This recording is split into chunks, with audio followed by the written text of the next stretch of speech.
어떤 남자가요, 부부 동반 동창회를 갔다고 합니다.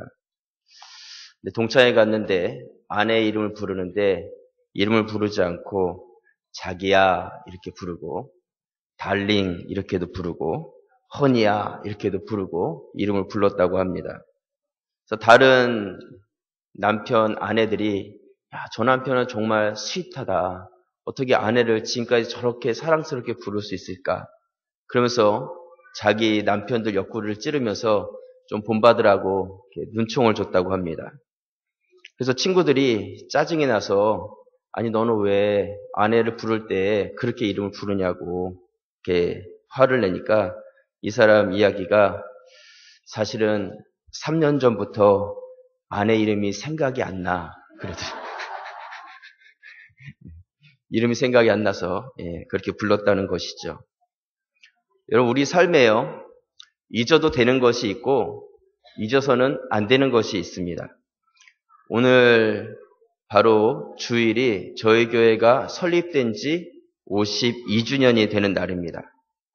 여러분 교회 연역에 보면 뭐라고 나와 있냐면 1961년 7월 21일 당시 대한신학교 2학년 재학 중인 황희영 전도사 외 5명이 서대문구 북가자동 산 31-7 공터에서 약 70여 명이 모여 개척 예배를 드림, 이렇게 저희 교회 연역이 시작되고 있습니다. 이 연역이 보면 처음 시작된 날짜가 언제냐면 1961년 7월 21일이라는 거예요. 여러분 오늘이 며칠이에요? 네? 2013년 7월 21일입니다. 예. 날짜가 정확히 맞았어요. 보통 설립주일은 주일날 우리가 드리기 때문에 매년 7월 셋째 주를 드리거든요. 근데 이것이 설립일하고 딱 맞는다는 것이 결코 쉬운 일이 아닙니다. 근데 올해는 설립일과 또한 우리가 설립주일 예배가 정확하게 맞았다는 것이죠. 그러니까 오늘이 어떤 날이냐면 저희 교회가 설립된 지 정확히 52년이 되는 날이에요. 정확히 52년. 그런 의미에서 오늘 예배가 참 의미 있는 예배다. 그렇게 생각을 합니다. 여러분 52년 전 오늘 처음 예배를 드렸을 그분들의 한번 마음과 그때의 모습을 한번 머릿속에 생각해 보시기를 바랍니다. 그분들이 52년이 지난 후에 이 장소에서 이렇게 아름다운 공간에서 이런 분들이 모여서 예배를 드릴 것이다. 그렇게 생각을 했을 거라고 생각을 하십니까? 아마 그런 생각을 하지 못했을 것입니다. 52년이라는 긴 시간 동안 하나님께서 이 교회를 이끌어 오셨고 또한 우리 황희영 목사님과 또 우리 원효식 원로 목사님을 통해서 이 교회를 지켜오셨기 때문에 오늘의 이런 감격적인 예배가 있었다. 그렇게 믿습니다. 이 두 분의 수고와 헌신, 땀방울과 눈물에 대해서 이 자리를 빌어서 다시 한번 감사를 드립니다. 그리고 또 그 긴 시간 동안 사명감을 가지시고 자신의 직분을 감당해 오신 우리 모든 원로, 은퇴, 또 우리 시무 장로님, 또 모든 안수 집사님들께 감사를 드립니다.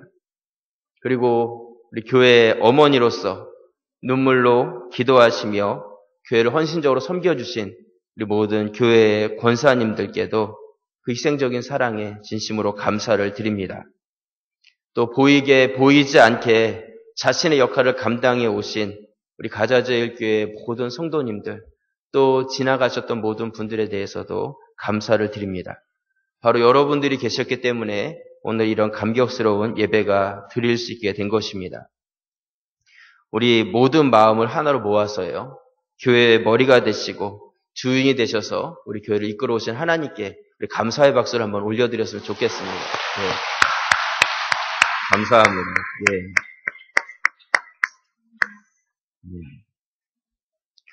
여러분, 지난 52년 동안 크고 작은 어렵고 힘든 일들이 분명히 있었을 것입니다. 우리 안에 아픔과 또한 상처들도 남아 있을 것입니다. 오늘 우리가 이 설립의 예배를 드리면서 혹시 내 안에 그런 마음들이 있다면 오늘 이 예배를 통해서 다 내려놓고 회복되는 그런 시간이 되실 수 있기를 바랍니다. 여러분, 성경에 보면 희년이라는 것이 있는데 희년이라는 것은 어떤 것을 의미하냐면 50년이 지나면 모든 것이 다 제자리를 찾는 것입니다. 혹시 부모가 잘못해서 잃어버린 것이 있다면 자녀 때에 50년이 지나면 다시 그것이 회복돼서 다시 시작할 수 있는 기회를 하나님께서 제공해 주시는 것이 바로 희년이라는 것이죠. 오늘 이 예배가 여러분들 안에 나는 안 된다는 생각이나 아니면 내 안에 묶여있던 것들이 있었다면 하나님 앞에서 다 내려놓으시고 다시 시작할 수 있어. 다시 힘을 내서 다시 한번 주님께서 원하시는 삶으로 여러분들이 나아가실 수 있는, 세상에 끌려다니는 인생이 아니라 세상을 이끌고 갈 수 있는 그런 삶으로 변화되시는 그런 예배의 자리가 될 수 있기를 주님의 이름으로 축원합니다. 여러분, 우리가 이 교회의 설립일을 잊지 않고 이렇게 지내고 있는 것처럼 유대인들도 잊지 않고 중요하게 여기면서 지키는 절기가 있습니다. 그것이 무엇인지 아십니까? 바로 유월절이라는 절기예요. 유대인들은 유월절이라는 절기를 아주 중요하게 여기고 있다는 것이죠. 저는 오늘 여러분들하고 유월절에 대한 이야기를 잠깐 나누려고 합니다. 유월절이 어떤 날이냐면요, 히브리어로는 페사크라는 단어를 사용하는데 이 페사크라는 단어가 뒤에 영어로 오면서 패스오버 해가지고 넘어간다는 의미로 발전이 되었습니다.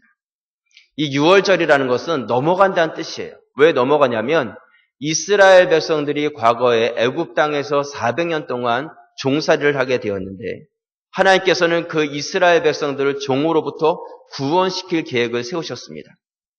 그런데 애굽 사람들 입장에서는 400년 동안 마음대로 부려먹던 사람을 해방시켜서 돌려보낸다면 그 사람들이 했던 일을 자기들이 해야 되고 그러한 손해보는 일을 하고 싶지가 않았습니다. 그렇기 때문에 애굽 사람들은 악착같이 이스라엘 사람들을 보내지 않으려고 붙잡고 있는 것이죠. 그래서 하나님께서는 그 애굽 사람들로부터 이스라엘 사람들을 해방시키기 위해서 애굽 땅에 10가지 재앙을 내리게 됩니다. 그 10가지 재앙 중에서 마지막 10번째 가장 무서운 재앙이 내려졌는데 그것이 무엇이었냐면 그 가정 안에 태어난 모든 첫 번째 남자는 다 죽는 것이었어요. 짐승까지 포함해서 너무나 무서운 재앙이었습니다. 그런데 이 재앙을 피할 수 있는 방법은 다른 어떤 것이 없었고 딱 한 가지밖에 없었는데 하나님께서 알려주신 방법이 무엇이었냐면 어린 양을 가져다가 그 양을 죽이고 그 양의 피를 담아서 집, 문, 양쪽 기둥과 위에 있는 대에다가 이 피를 바르는 것이었습니다. 그래서 천사들이 그 밤에 내려와서 첫 번째 난 남자들을 죽일 때에 피가 있는 집은 넘어갔다고 해서 패스오버, 유월을 했고 피가 없는 집은 그 안에 들어가서 모든 첫 번째 난 남자들은 다 죽였다는 것이죠. 결국 이 10번째 재앙으로 인해서 애굽에는 수많은 남자들이 죽었고 또한 그것으로 인해서 큰 슬픔이 있었고 이스라엘 백성들은 자유의 몸이 되어서 애굽에서 나올 수 있게 되었습니다.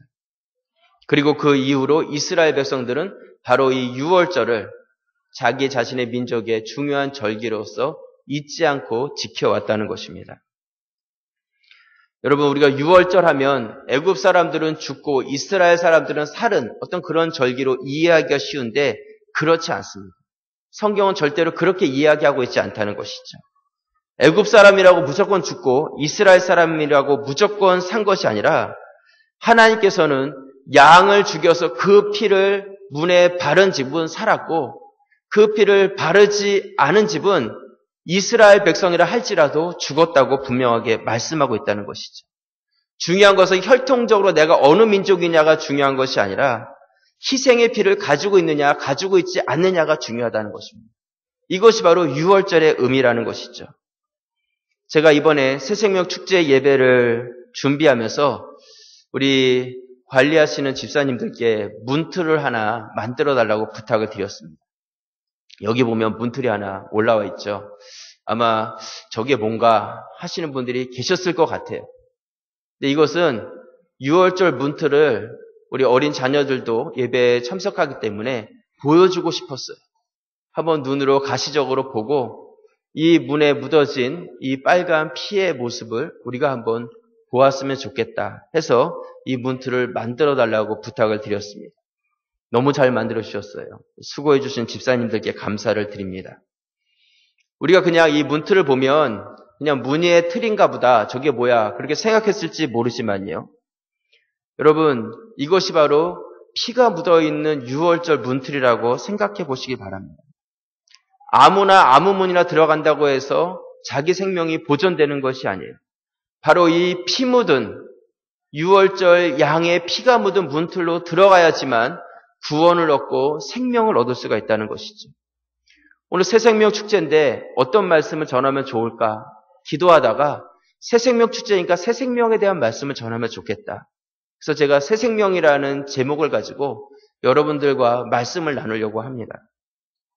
여러분, 이스라엘 백성들은 바로 이 유월절 양의 피가 묻은 이 문에 들어갔기 때문에 죽지 않고 새 생명을 얻었습니다.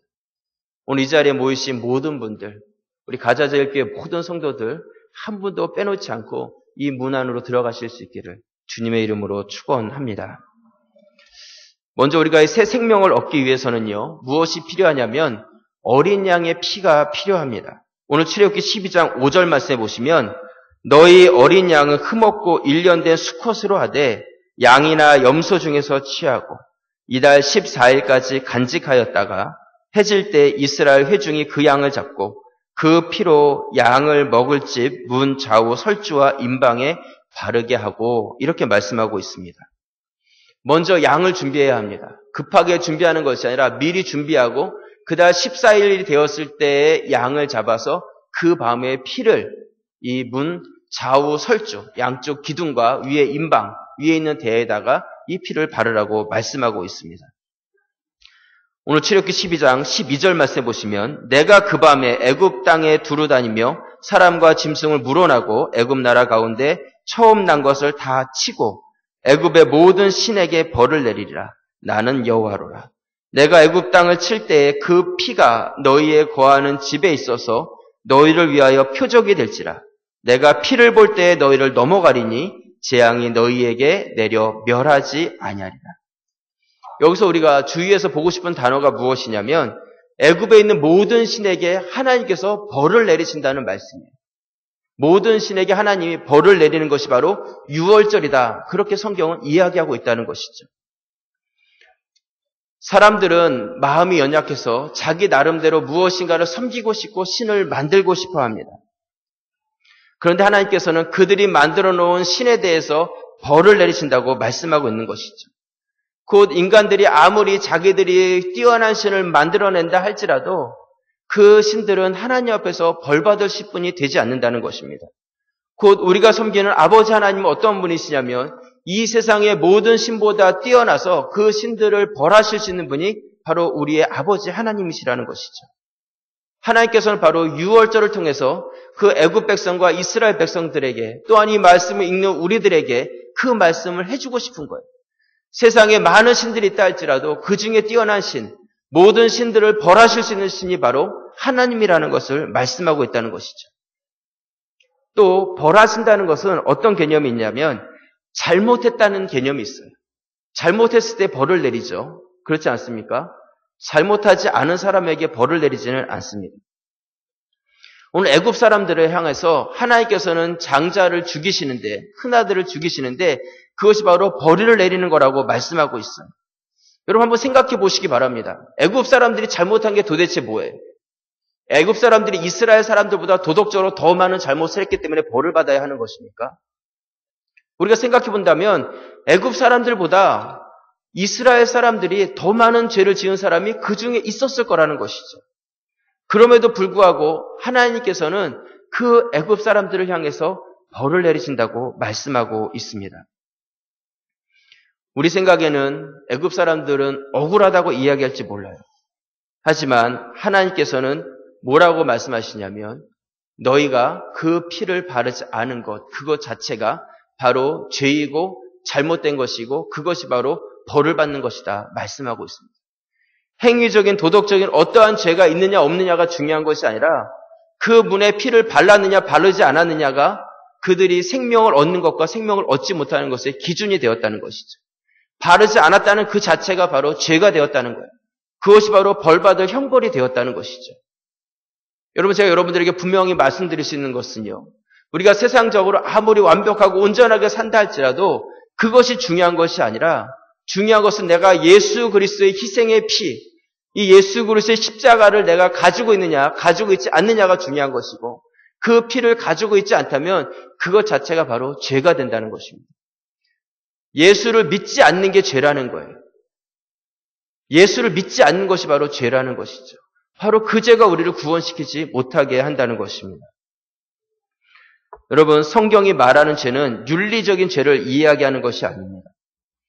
여러분들은 어떻게 생각하십니까? 죄다 이렇게 이야기하면 머릿속으로 내가 어렸을 때에 누구랑 싸웠던 거, 부모님 말씀 듣지 않았던 거, 도둑질했던 거, 욕했던 거, 거짓말했던 거, 뭐 여러 가지 죄들이 우리 안에 생각날 수 있습니다. 하지만 성경에서 말하고 있는 죄는 어떤 그러한 윤리적인 행위적인 죄를 이야기하는 것이 아니라는 것이죠. 성경이 말하고 있는 죄는 무엇이냐면 우리가 태어날 때부터 근본적으로 가지고 태어나는 우리 안의 근본적인 죄를 이야기하고 있다는 것이죠. 그리고 바로 그 죄로 인해서 우리는 벌을 받을 수밖에 없는 존재라고 말씀하고 있습니다. 여러분, 이 벌을 면할 수 있는 방법은 다른 어떤 것이 없어요. 우린 죄로 인해서 죽었는데 새 생명을 얻기 위해서는 바로 이 유월절 어린 양의 피, 이 희생의 피를 경험한 자만이 우리의 죄의 용서함을 받을 수 있다는 것입니다. 피가 있는 집은 그 안에 누가 들어갔든지 살았어요. 아무리 큰 죄를 지었다 할지라도 그 피 묻은 그 문 안으로 들어간 사람은 살았다는 것이죠. 하지만 아무리 황금으로 번쩍번쩍한 집에 그 대문을 가졌다 할지라도 예수 그리스도의 피, 희생의 피를 가지지 않은 자는 그 안에 들어가서 절대로 살 수가 없었습니다. 여러분, 이 유월절 어린 양의 피는 바로 우리를 대신해서 죽으신 예수 그리스도의 십자가의 피를 상징하는 것입니다. 바로 그 희생이 있었기 때문에 내가 죽어야 될 그 희생을 주님께서 대신 희생해 주셨다는 것이죠. 히브리서 9장 22절 말씀에 보시면 율법을 좇아 거의 모든 물건이 피로써 정결케 되나니 피 흘림이 없은즉 사함이 없느니라. 피로써 모든 물건이 깨끗해진다는 거예요. 피 흘림이 없으면 사함도 없다. 용서도 받을 수 없다는 것이죠. 여러분, 이 희생의 피가 없이는 우리 용서받을 수가 없습니다. 여러분, 아무리 내가 세상적으로 착하게 산다 할지라도 그것은 기준이 될 수가 없어요. 내가 아무리 온전하게 산다 할지라도 그것은 기준이 될 수가 없다는 것이죠. 도대체 얼마나 착하게 살아야지 착한 것입니까? 또 얼마나 악하게 살아야지 악한 거예요. 그것은 내 기준이지 하나님의 기준은 아니라는 것이죠. 내가 볼 때는 더 악한 사람이 있고 더 선한 사람이 있을지 모르지만 하나님의 기준으로 볼 때는 모두가 다 죄인인 것은 변할 수 없는 진리라는 것입니다. 여러분, 오늘 이 자리에 잘 오셨습니다. 내 안에 하나님께서는 새 생명을 주고 싶어 하십니다. 예수 그리스도의 십자가 앞으로 나아오시길 바랍니다. 그분을 믿음으로써 내 안에 새 생명을 경험하시는 우리 한 분 한 분들 되시기를 주님의 이름으로 축원합니다. 그렇다면요, 새 생명을 얻기 위해서 어린 양의 피가 필요하다면 이미 내가 새 생명을 얻었다면 이 얻은 생명을 어떻게 지켜갈 수가 있겠습니까? 여러분, 나에게 주신 그 생명을 지켜가기 위해서는 이 받은 은혜를 기억하셔야 합니다. 어떻게 해야 된다고요? 은혜를 기억하셔야 돼요. 오늘 출애굽기 12장 14절 말씀에 보시면 너희는 이 날을 기념하여 여호와의 절기를 삼아 영원한 규례로 대대에 지킬지니라. 그렇게 말씀하고 있습니다. 하나님께서는 이 날을 기억하고 절기를 삼고 대대로 지키라고 그렇게 말씀하고 계세요. 단지 6월절 한 번에 있었던 그 한 번의 사건이 아니라 매년 그때가 되고 그 날이 되면 너희가 이것을 잊지 않도록 대대자자손손 이 날을 지켜가라고 말씀하고 있는 것이죠. 유대인들은 이 날이 되면 정말로 양을 잡고 피를 뿌리고 양의 고기를 먹고 쓴 나물과 누룩이 들어가지 아니한 부풀리지 않는 무교병 떡을 먹었습니다. 현재는 양을 잡지는 않지만 유대인들이 고난의 날로 그 날을 정하고 쓴 나물과 무교병 떡을 먹는 날로 지금도 지키고 있다는 것이죠. 중요한 것은 무엇이냐면 지금도 이 날을 잊지 않고 그들은 지켜가고 있다는 것이죠. 여러분, 우리가 구원받는 것이 너무 중요하지만 그것만큼 중요한 것이 또 하나 있는데 그것이 무엇이냐면 그 사실을 우리가 잊지 않는 것입니다. 내 안에서 그것을 늘 기억하고 있는 것이 중요하다는 것이죠. 아마 오늘 저희 교회에 처음 오신 분이나 오랜만에 오신 분들 가운데 내가 신앙생활을 했었지만 신앙을 놓치고 잃어버렸던 그런 분이 분명히 계실 것입니다. 저는 그분들이 왜 신앙을 놓치고 잊어버렸는지 알아요. 그것이 무엇이냐면 내가 신앙을 가졌었지만 그 은혜를 기억했지 못하기 때문이에요. 내 안에서 그것을 간직하지 못했기 때문에 그것을 놓쳐버렸다는 것이죠. 또 내가 신앙생활을 하고 있지만 신앙생활을 어떤 신앙생활이 아니라 그냥 취미생활 하듯이 종교인으로서 살아가는 분들이 계세요. 일주일에 한 번 교회 나와서 예배는 드려요. 예배는 드리지만 하나님의 은혜에 대한 기억도 없고 또한 그 감격도 잃어버려서 이 땅 가운데서 단지 취미생활 하듯이 종교인의 삶을 살고 있는 그러한 그리스도인이라는 무늬만 가진 분들이 있다는 것이죠. 여러분, 이런 분들이 세상에 나가서 영향력을 미치지 못하고 오히려 사회로부터 손가락질 당하는 그러한 그리스도인이 되어진다는 것입니다. 그렇기 때문에 우리가 구원받는 것도 중요하지만 구원받은 은혜를 기억하면서 살아가는 것이 너무나 우리 성도들에게 중요하다는 것이죠. 우리는 내 안에 이루어진 이 구원을 늘 되씹을 수 있어야 합니다. 구원을 받지 못한 것이 아니라 이스라엘 백성들이 받은 그 6월절의 은혜를 잊지 않고 기억해 갔던 것처럼 여러분들 안에 소가 되새김질하듯이 내 안에 있는 이 구원을 다시 한번 꺼내서 다시 한번 은혜를 새기고 다시 한번 꺼내서 다시 한번 그 은혜를 새기고 내가 구원받은 자요 하나님의 자녀요 땅에 속한 자가 아니라 하늘에 속한 자고 육에 속한 자가 아니라 영에 속한 자라는 것, 나의 존재와 가치를 다시 한번 되새기면서 이 땅 가운데 영향력을 미치는 그런 성도의 삶을 살아가실 수 있기를 바랍니다. 탈레스라는 사람이 이런 말을 했습니다. 많은 부부들이 결혼을 했다고 저절로 행복해지는 것이 아니다. 젊은이들은 그런 생각하죠. 저 사람하고 결혼만 하면 내가 굉장히 행복할 거야. 그렇게 생각을 하는데 그렇지 않다는 거예요. 결혼 자체가 행복은 아니라는 것이죠. 뭐라고 이야기하냐면 행복은 행복할 만한 일을 해야 행복할 수 있다. 이렇게 이야기했습니다. 결혼 생활 가운데 행복을 찾기 위해서는 내가 행복할 만한 일을 해야 된다는 거예요. 우리가 구원의 은혜를 늘 간직하고 그것을 되새길 때만 성도로서의 온전한 삶과 참 만족을 우리가 누릴 수 있다는 것이죠. 남자는요, 여자가 행복할 만한 일을 해야 하고 여자는 남자가 행복할 만한 일을 해야지 그 가정이 행복할 수 있는 거예요. 여자는 꽃 한 송이로 행복한다고 합니다. 여자분들 맞아요? 꽃 한 송이만 있으면 행복하다는 거예요. 근데 남자는 밥 한 그릇이 있어야지 행복하다고 합니다. 정말 남자는 단순하죠. 그러니까 이게 남자와 여자의 차이라는 거예요. 남자는 배가 부르고 1차적인 욕구가 만족이 되면 남자는 행복할 수 있다는 것이죠. 하지만 여자는 그것으로 행복해지는 것이 아니라 한 송이의 꽃을 받을 때 그것으로 행복해진다는 것입니다. 근데 남자가 그 꽃을 이해하지 못하고 여자가 그 남자의 배부른 것을 이해하지 못하면 그 가정은 갈등이 생기게 되어 있습니다. 그렇기 때문에 가정에서는 꽃도 필요하고 배부르게 먹을 수 있는 고기도 필요하다는 것이죠. 우리 아내 되시는 분들은 내가 꽃을 사고 싶은 그 돈으로 고기를 사실 수 있어야 돼요. 또 남편 되시는 분들은 내가 고기를 사고 싶은 그 돈으로 뭘 사야 돼요? 꽃을 살 수 있어야 한다는 것이죠. 그 가정이 바로 행복할 수 있는 가정이라는 것입니다. 결혼한 지 26년 된 주부가 있었습니다. 26년 동안 남편에게 꽃다발은커녕 꽃 한 송이도 받아본 적이 없었어요. 젊은 부부들 이렇게 옆에 보면 막 꽃도 이렇게 선물하고 꽃다발도 받고 뭐 기념일 뭐 이런 거 되면 선물을 받는데 이 여인은 다른 선물보다 나도 꽃 한 송이가 너무 받고 싶은 거예요. 그래가지고 26년 결혼 기념일 되는 그 날 달력에다가 굵은 사인펜으로 동그라미를 팍 쳐놓고 남편에게 이야기합니다. 당신 이 날이 무슨 날인지 알아? 그러니까 남편이 지나가다 보면서 뭐라고 그랬겠어요? 몰라. 네. 남편들은 별로 관심이 없죠. 아내는 마음이 좀 섭섭했지만 그래도 이 남자가 기억하고 있겠지. 은근히 기대를 했습니다. 그렇게 하루하루가 지나고 정말 이제 결혼 기념일이 됐어요. 사인펜으로 굵게 날짜에 동그라미 친 그날이 된 것이죠. 은근히 기대했는데 남편은 아무 말 없이 출근을 합니다. 바쁘다고 더 일찍 출근을 해요. 그래서 그렇지 내가 무슨 꽃을 받아볼 수 있겠어. 이렇게 생각을 하고 그냥 동네 아주머니들랑 모여가지고 목욕탕에 간 거죠. 수다를 잔뜩 떨면서 남편 흉을 열심히 보고 그래가지고 집으로 딱 돌아왔는데 와서 보니까 아파트 1층에 사람들이 막 이렇게 모여 있는 거예요. 무슨 일이 있나? 그래서 가서 보니까 여러분 이렇게 결혼식장이나 개업식집 가면 앞에 이렇게 크게 화환 있잖아요. 개업을 축하드립니다.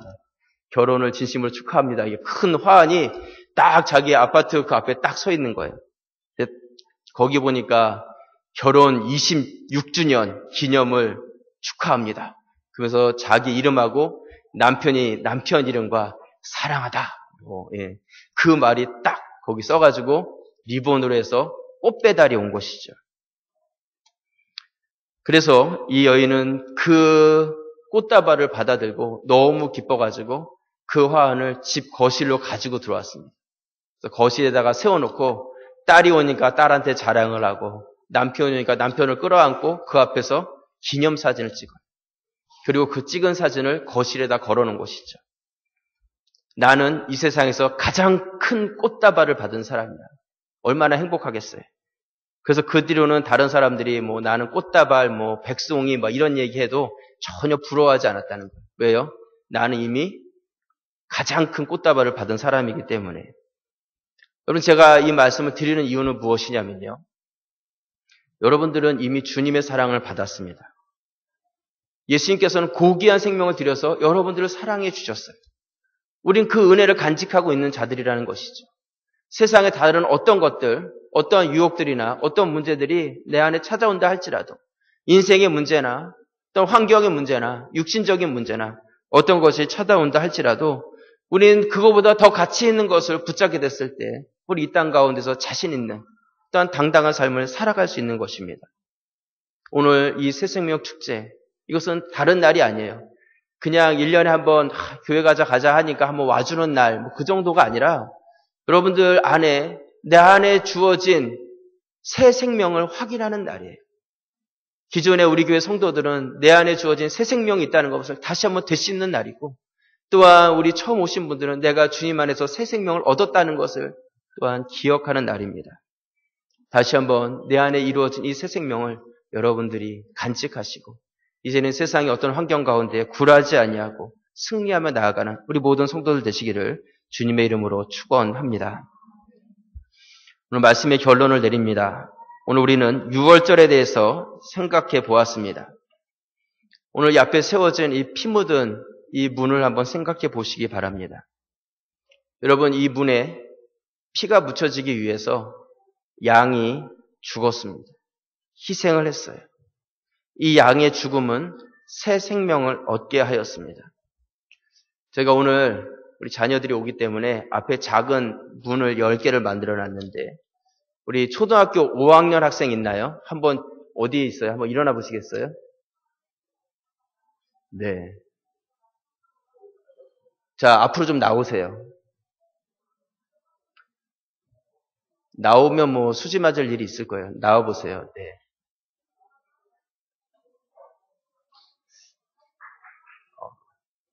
네. 앞에 그냥 한번 서보시기 바랍니다. 네.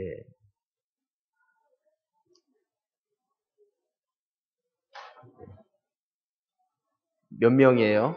둘, 넷, 여섯, 여덟, 9명? 둘, 넷, 여섯. 한 명 더 오신, 둘, 넷. 10명 맞아요? 네. 10명 맞네요. 예. 자, 요 앞에 보면 문이 있는데 뒤집어져 있어요. 어느 문이 어떤 문인지 모르는데 아무 문이나 가서 하나씩 잡고 머리를 이렇게 들어보시기 바랍니다. 네. 이쪽에도 있어요, 이쪽에도. 자, 일렬로 서서 자, 머리를 한번 이렇게 들어보세요. 뒤에 있으면 잘 안 보이니까, 네. 용감 학생들은 한 칸 또 위로 올라오고. 자, 여기 있는 문에 보면 어떤 문은 붉은 피가 묻어 있고 어떤 문은 피가 묻어 있지 않습니다. 그쵸? 6월절의 문이 바로 이랬다는 거예요. 어느 집 문에는 피가 묻어 있었고 어느 집 문에는 피가 묻어 있지 않았습니다. 그날 밤에 천사들이 내려와서 어떻게 했겠습니까? 우리 전도사님들이 우리 오늘 천사가 되셨어요. 네. 자, 새 생명의 목걸이를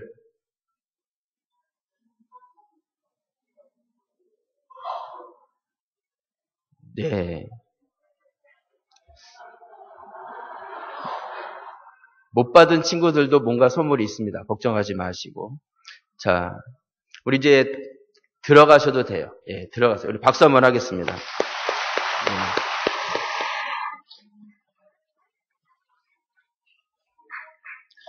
여러분, 제가 여러분들에게 한 가지 질문하고 싶은 것은 무엇이냐면요. 오늘 새 생명이라는 목걸이를 걸은 아이와 걸지 못한 아이가 있었는데, 여러분 그 차이가 무엇이겠어요? 더 잘생겨서 걸었습니까? 아니면 더 똑똑해서 걸었어요? 아니면 더 부자이기 때문에 걸었겠습니까? 그렇지 않다는 것이죠. 세상에 어떤 것은 아무런 기준도 되지 않아요. 단지 내가 피 묻은 그 문을 들었다는 것 그 자체가 새 생명을 얻었다는 것이죠. 여러분, 새 생명은 여러분들이 잘나서 주님께서 주신 것이 아니에요. 무조건적인 하나님의 은혜로 허락해 주신 것입니다. 여러분, 오늘 이 자리에 처음 오신 분들도 계세요. 어떤 이유로 오셨든지 이 자리에 오셨다는 것은 하나님의 무조건적인 부르심이 여러분 가운데 있는 것입니다. 단지 한 번의 예배가 아니라 아무런 공로 없지만 나에게 그 구원의 은혜를 주시고 오늘 이 자리까지 인도해 주신 그 하나님, 그 은혜를 여러분들이 기억하시고 그 새 생명을 여러분들 주님 앞에 서는 그날까지 놓치지 않고 이어가실 수 있는 우리 모든 성도들 되시기를 주님의 이름으로 축원합니다. 기도드리겠습니다.